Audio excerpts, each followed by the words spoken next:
Hi, I'm Jonathan. Nice to meet you. Welcome to the tour. Most asked question probably to a tour guide is, when does the tour really start? For example, our tour in Zurich starts every day at 11 o'clock. As you might say, people typically arrive a bit earlier, like 3-4 minutes earlier, 5 minutes earlier. That's why it's very important for a tour guide to be there on time. And on time, it doesn't mean that we arrive at 11 o'clock when we officially start. We should typically arrive 10 to 15 minutes before. First of all, so we can welcome the people. You can say, welcome, where you're from, and start speaking with the people who are around. Secondly, it's important to know who the people are, because we'll talk later about the content of the tour. It's very important for us to understand who the people are, so that we can provide the right content to the people. And the question is also now, what are we going to talk to the people who are already there? And I believe, do not just wait and say, well, we're going to start at 11 o'clock, just enjoy a bit of the sun.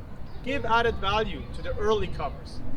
For example, we can learn some basic Swiss German, or we can do an F&Q answering all the questions they already might have about Zurich or Switzerland. But it's important to give an added value to the people who came earlier, and to officially then start at 11 when all the people are here. But now the question, when we officially start the tour, I'm going to hand over to Julia. Julia, how do you officially start the tour? Of course, the most natural way to start a tour could be to introduce yourself and say, hi, I'm Julian, I'll be guiding you today. Personally, this is not the way that I like to start.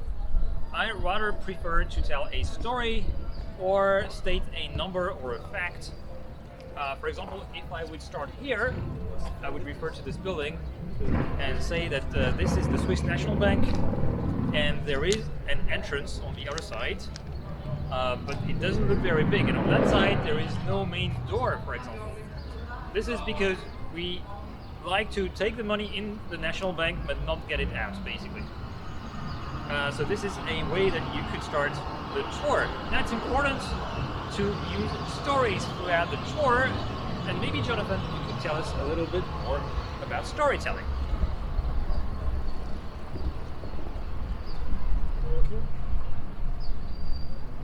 First of all, the story of how we started actually the tour is also a story. It all started in January 2013, and I was with Patrick, a good friend, in Lisbon. It was a rainy Sunday afternoon. We were sitting and having a coffee, and when it stopped raining a little bit, we just went out. We're in Praça Luís da Camões in Lisbon, in Chiado, and suddenly a guy approached us and asked us whether we'd like to do a free walking tour. And I said, who is free walk? He said, well, my name is Miguel, and I'll be happy to show you around the city of Lisbon, and you will pay whatever you want. I asked Miguel, is your tour that bad that you don't even have a fixed price? And he told me, no, Jonathan, my tour is that good that I will know you will give me a nice price for my great tour. And indeed, his tour was amazing. And this inspired us also to start doing tours in Zurich. But Julia, you were asking about storytelling. Quite in general, we could say, imagine a speech or a tour or anything when a person starts with, hi, today I have 10 slides for you. I have 10 chapters to cover with you. Or somebody who says, you know what happened to me yesterday night? People will typically pay attention to the second. We love stories in general. So that's always great also to share some personal anecdotes with the people, things that happen to you, things that is related to the building we're talking about. This is definitely what gives the added value. And people, and this is also interesting, when you have people on the tour, and you ask them 2 years later what you remember from the tour, it won't be the date, but it will be the personal story that you've shared with them. By the way, this is the guide's guide, as we call it. So this is not going to be a tour about sightseeing, but rather about our job and how we run the tours, and hopefully helps you also when you're running tours in other places. I'm sure many things can also be adapted to your place.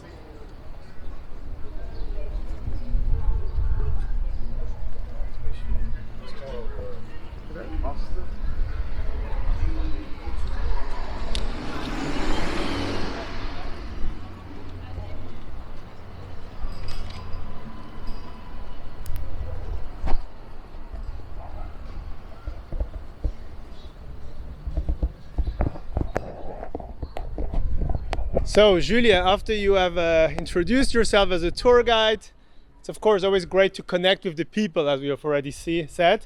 And you like to make kind of games, like ice-breaking games with the people. Maybe you can tell us more about that.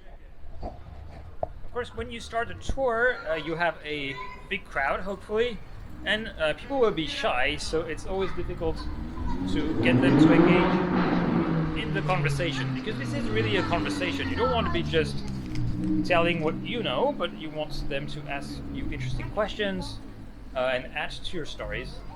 So what I like to do is quite early in the tour to ask questions to people. And typically people are a bit shy, so they won't like to step in. So what I do then is, well, first of all, I will try to find a person who is on their own. So I'll ask, is there anyone on their own here? Because you can say whatever you want, no one will remember if you say something funny. And then if this still does not work, I will do multiple choices for a question. So typically I'll give 3 options, and then I'll ask people to vote about the options, because we're in Switzerland, the country of democracy after all. Right, let me maybe also add a point to this. When connecting with the people, it's always great to make jokes.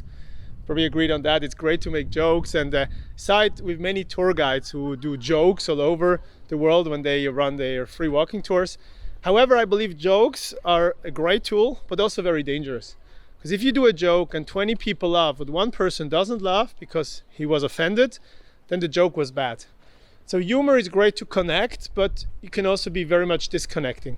So just make sure that your joke is rather laugh about yourself than about any of the nationalities of the people. This is a highly advised thought that I have for you. So Jonathan, are the jokes the reason why we still need a tour guide today? I mean, you can find all the information online or with a guidebook. So why do we still need tour guides? The microphone? Well, indeed. That's a good question. Many people would say we don't need any tour guides anymore today, as all the content that we deliver can be found on the internet. So everybody who has a smartphone with him can just look up and will find all the information about all of these buildings much faster and much more in detail than I or any of the other guides would know. I believe the added value today of a tour guide is to really bring the right amount of content to the right people at the right time at the right pace. So just put it all together. We'll give you an example. If I have a tour with mainly backpackers whose goal is to just spend as less money as possible in this country, which is not easy, by the way, I will share with them some personal stories about where they can find cheap beer and how it works with tipping at bars. When I have people who are more into history, now we just at Fraumünster, for example, where we have the beautiful Chagall windows, I would cover much more about the Chagall windows, tell them more about why they're here, what's the background story of it. So it's you can really focus more on their needs. So again, the added value today is to have the right amount, the right content for the right people. This is actually why hopefully will still need us in many more years.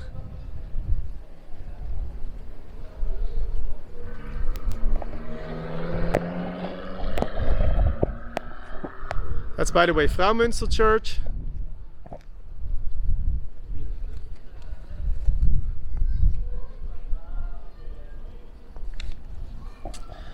Now, Julien, both of us are quite fast walkers. Now, when we have a big group, how do you manage big groups that you don't run too fast and run away of the people? Well, what's important, of course, is to keep in mind that different people walk with a different pace. You have a large group, and typically you'll be in front. Then the fastest people will be following you closely. Maybe they ask you some questions as well when you're walking. And then you'll have the slowest people at the back. Now, the pace of the whole group is the speed of the slowest people at the back. So remember that you want to take your time, because most people are here not to be the fastest at the end of the race, but just to enjoy their times, take nice pictures, and chat between themselves.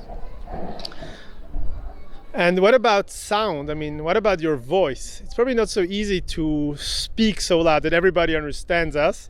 And mainly when there are large crowds, you don't use a micro, right? Actually, yeah, we don't use micros.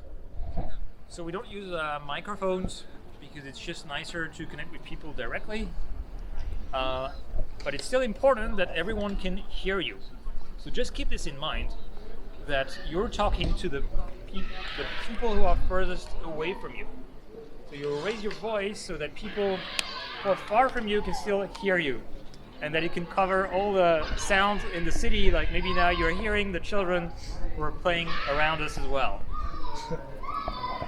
To augment the sound of your voice, what you can do is don't try to act here.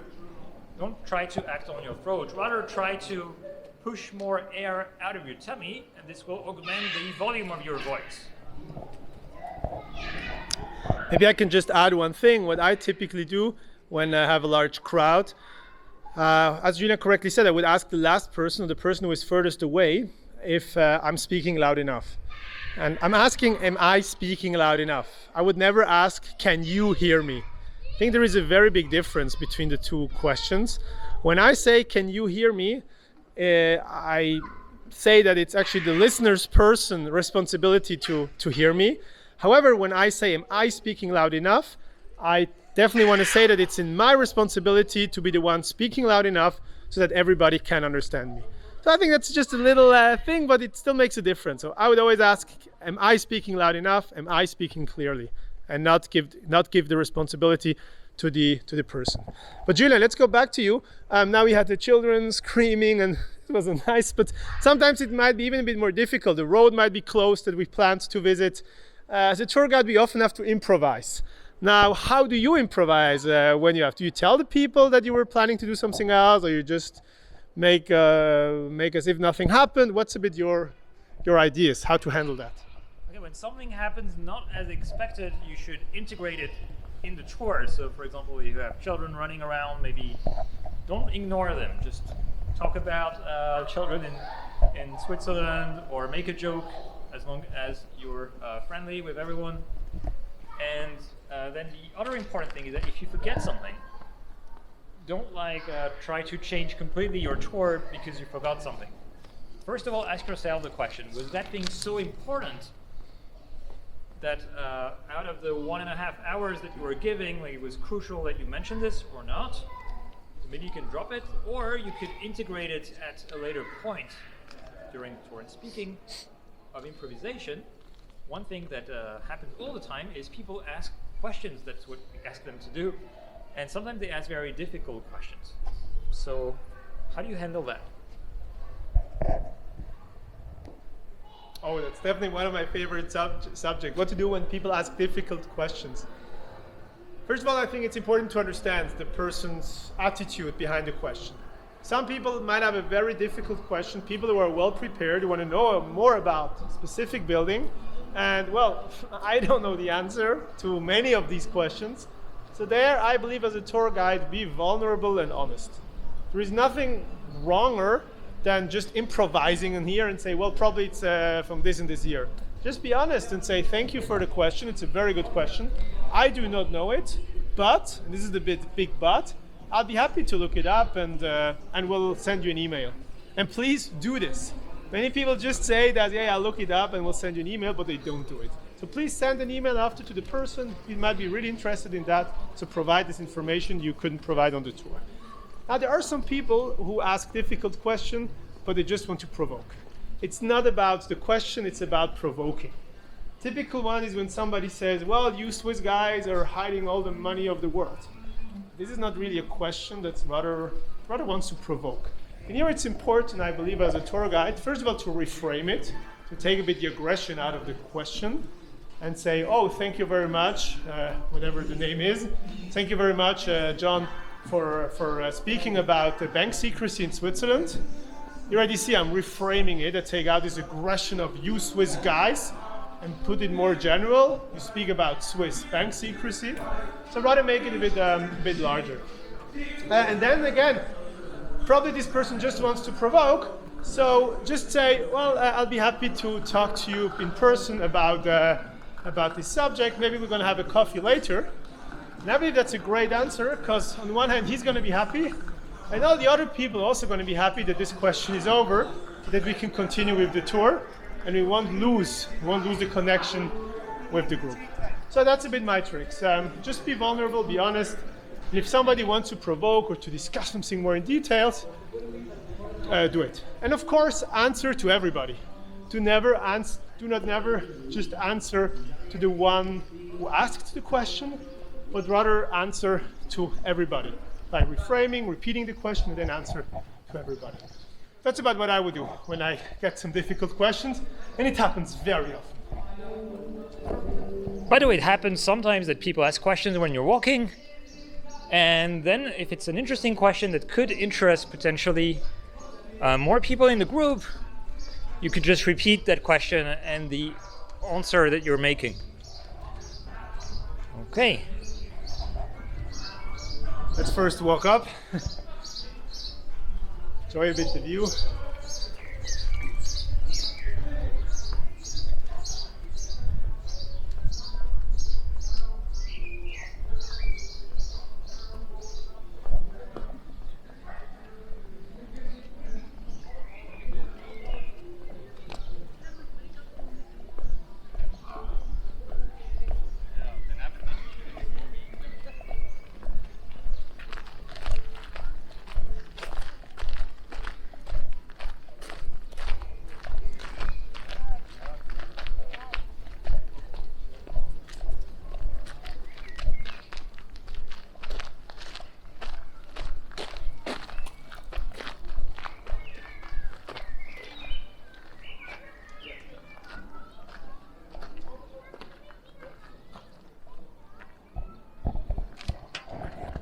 I mentioned how I like to start my tour.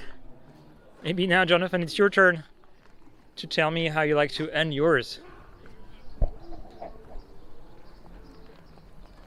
It's always a difficult thing on how to end the tour, because people will definitely remember the beginning and the end, and of course the stories. So have a good end. I wouldn't just end the tour by saying, well, that was the tour, thank you very much for coming, goodbye. I would first of all leave people a lot of room to ask questions. Many people do not ask questions during the tour because they don't want to ask it in front of everybody. They might want to ask it personally. They might have some personal questions, things they always wanted to know but don't dare to ask in front of everybody. So leave enough room for that. You can say, I'll stay here as long as you can have questions. That's one important thing. Second is try to stay connected. I personally like to share my card with the people. On the card there is my number. I tell them if you have any more questions throughout your stay, I'll be happy to be your local friend. Feel free to write me. And indeed, people do often write after the tour. So you really see there is this need that as a tourist, I'm always happy to stay in touch and have somebody I can always call or text whenever needed. So it's important. Do not just say goodbye, that was the tour, it's over. Rather stay connected by giving them a card or showing them that you're still here for them and that you want to stay in touch. I believe that's definitely a great way of ending the tour. But as with every tour or on every free walking tour, we always improve by receiving feedback. So we'll be also very happy to get your feedback. Or Julia, I think you have also something to say about that. Yes, well, I just want to thank you very much for joining the tour today, our special guides guide. And please don't forget to write comments. If you have any suggestions how we could make it better, we highly appreciate it. And also subscribe to our channel and push that like button. Thank you so much.